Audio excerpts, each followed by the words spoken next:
How well do you really know your anxiety? And are you working with this anxiety or allowing the anxiety to work you into a frenzy? Let's dive in.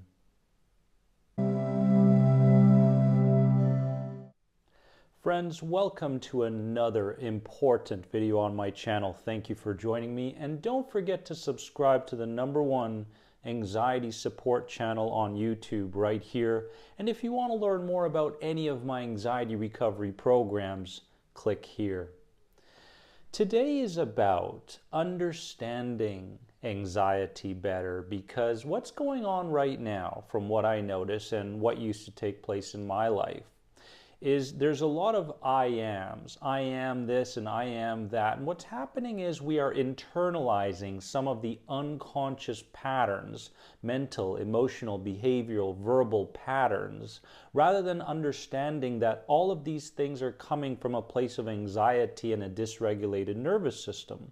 And our job today is to make sure that we begin separating ourselves from this part of us that is so very sensitized and so very anxious, and no longer look in the mirror and start to play the victim.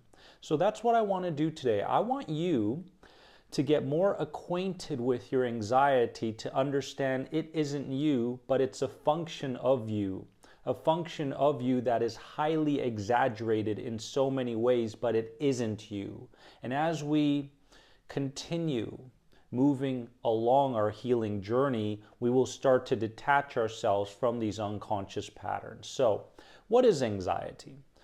Anxiety, the first part, is impatient. Okay, your anxiety is very impatient, and a lot of people are running around from one to-do list to the next, and they think that that is a part of their personality and their character, when in fact this survival response of being impatient allows us to stand guard more often throughout the day, so that if there is a potential threat that shows up that was similar to childhood traumas, then the unconscious mind and anxiety believes that we're going to be prepared for it. So if you find yourself always impatient, this is a function of your anxiety, but it isn't you.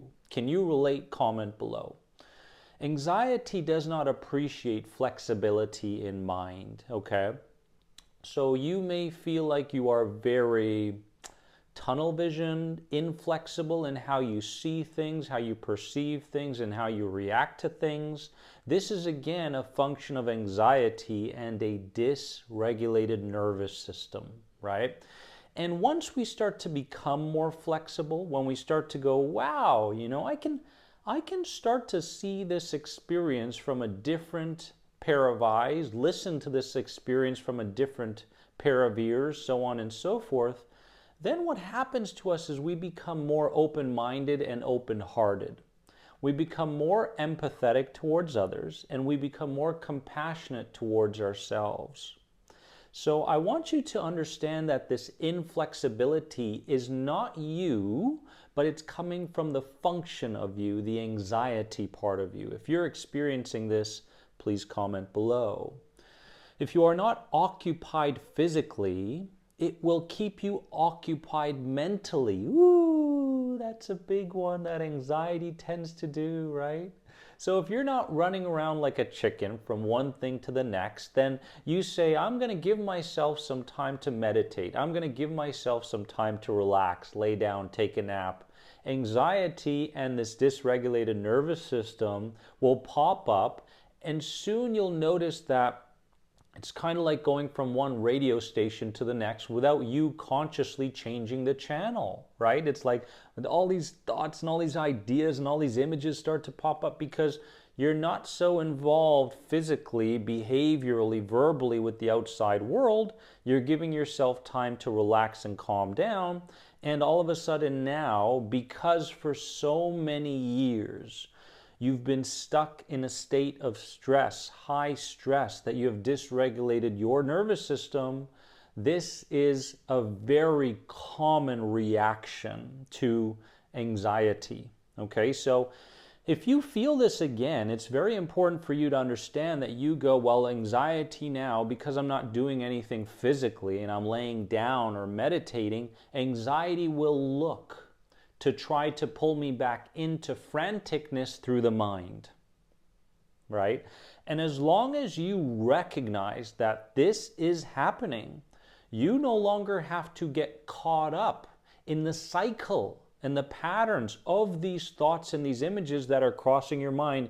You can actually get to a place where you begin to practice being the witness and the observer of these ideas. Next thing you know, you recognize that they're clouds that come and go. They're not things that you have to take seriously or act on, and that's where your power lies, my friends.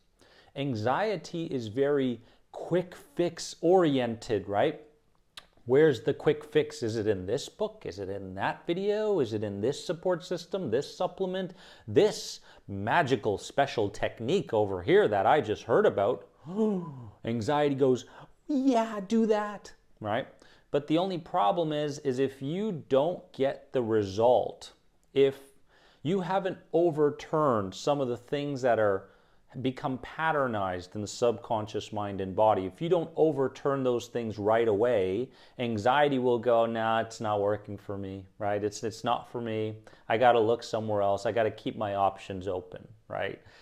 So it's very quick fix oriented. It doesn't like the idea of long-term healing, when in truth, your true healing journey begins when you commit to the long-term healing process, right? So understand, if it's quick fix, it's not who you are. It's just a function of the anxiety, right? Oh, this one. Oh, it's just never good enough, right? It's just never good. 99% of your anxiety symptoms may not be here right now, but you got this little numbness in your earlobe, and you better pay attention to it all day long so that it doesn't get worse and you continue to stand guard towards potential threats, right? So it feels like with anxiety that things are never good enough, right? And, you feel like you're doing a great job in your career or finances or relationships, or even your inner healing work, healing the inner child and bringing yourself back to a conscious place of safety throughout the day. Or maybe it's a connection with Source, connection with God, but it's just never good enough. You're just never close enough. If this is the case, understand that this is a very clever trick from anxiety, right? Very clever trick trying to pull you back, going, if I'm content, right? If anxiety feels like you're content, then with being content comes the idea of oneness. With being content has the possibility of self-love. With being content has the opportunity for unconditional love for yourself, and therefore you start to detract, move away from the perfectionism program that has been one of the causes of your dysregulated nervous system, right? So understand that this is, again, a function of anxiety, not who you truly are, not your true self. Anxiety is very pessimistic. It'll never work. Don't even bother. Stay in your comfort zones, right? Stay in your environmental comfort zones. Stay in your comfort zones in terms of how you speak with other people. Because sometimes when we feel like we've made some progress and we have some wins over anxiety, we want to sort of share that with friends, right? We want to feel good about that. But you get the feeling that anxiety is in the background saying, well, if you're going to speak about it, they're not going to understand what you're saying. And there's no point of doing that anyway, right? Because the next problem or challenge internally or externally is going to be right around the corner. So why even bother, right? So we fall for these interpretations from anxiety and this nervous system, and we must understand that, again, I'm going to emphasize this again and again in this video, that these voices, these unconscious feelings, these emotions, these sensations, these symptoms All of these things want to pull you back into a state of irrational fear. And you must understand that you no longer live in that state. That state belongs to someone from your past.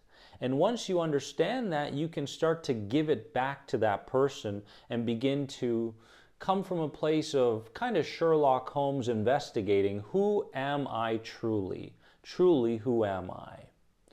Anxiety likes to focus on the worst that could happen, right? The worst possible scenario. You're going to go give a speech. Okay, well, nobody's going to listen to you, right? You're wasting your time. Don't do it. You're going to go to that social gathering. Don't bother. You're not going to say much, and your symptoms are going to be very, very heightened. So anxiety focuses on the worst thing that could happen. And again, we can look at that and go, I see what you're trying to do here. I see where you're trying to pull me back into. I highly respect you, I love you, and I appreciate you for all the protection. However, it's no longer needed because we no longer live in that place. And I will gently and compassionately prove this to you, that the world is safe and we can live in harmony with nature's flow of things, the flow of nature, right? So this is anxiety. What else? Anxiety is connected to embedded alarms in the body. So if you're going about your day and all of a sudden you see that, a car is coming at you from like a mile away, you may get this feeling of, right? And your heart starts thumping and you get a bit dizzy, right? And your legs feel like jelly, all of these things, these reactions. Then understand that again, these are embedded alarms within you. And these embedded alarms, most of the time, if not all the time, are false alarms. And there comes a point in our lives where we start to go, after all the frantic stuff at the beginning of the anxiety healing journey, we start to go, well, there's another embedded alarm. And I have the choice to either believe that the embedded alarm really is trying to keep me safe, and if it is, then I'll react very, very quickly, right?